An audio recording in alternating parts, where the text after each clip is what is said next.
Hi, this is Jay from sheetmetalpatternonline.com.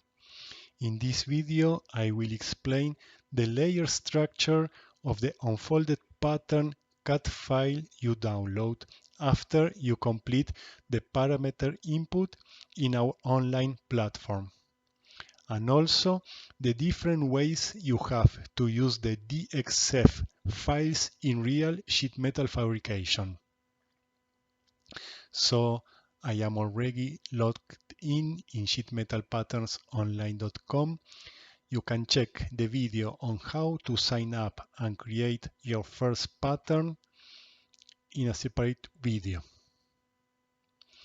So I have already checked and modified my settings, and afterwards I selected my pattern, and here I am with all input complete and ready to calculate the pattern. So I calculate the pattern. We are now in the pattern preview page. Here we have two download options for the unfolded pattern, DXF and SCR. Let's download the DXF file. There is another video with details on how to open the files downloaded. Here I am in my CAD platform. We can see the elements of the file: 3D representation, 2D unfolded pattern, and some texts. Before explaining the file's layer structure, let's quickly check the use of layers in CAD. Layers are intended to provide organization and hierarchy, to help organize complex drawings by grouping related elements together. Visibility control, to control the visibility of specific elements. Editing efficiency, to modify specific portions of a drawing without affecting other elements. Annotation and documentation, to manage different types of annotations and documentation within a drawing. Plotting and printing, to allow precise control over the plotting and printing process. Specific properties, such as line weights and colors, can be assigned to different layers. For more details on layer and layer usage, please refer to your CAD platform documentation. For the sheetmetalpatternonline.com software, the different elements of the drawings are drawn in separate layers as follows. Layer 3D is for the 3D representations of users' patterns. The entities are 3D meshes and the color is blue. Layer 2D is for the 2D unfolded pattern contour for sheet metal cutting. The entities are 2D polylines and the color is black. Layer 2D ref is the same, with auxiliary lines that can be used as a guide for bending or folding the sheet metal patterns into finished pieces. The entities are 2D meshes and the color is red.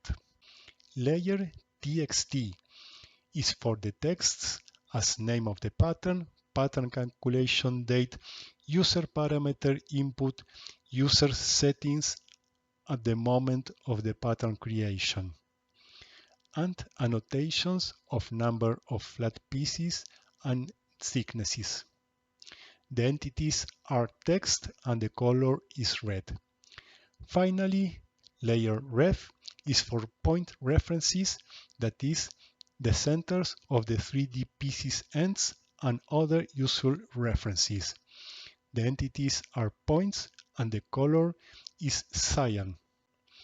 Now let's explore the various options you have to use the DXF files in sheet metal fabrication. Load the file into your automated cutting equipment. This could be laser, plasma, usefull, watershed, punching. You would use the entities drawn in black color, which are in the 2D layer.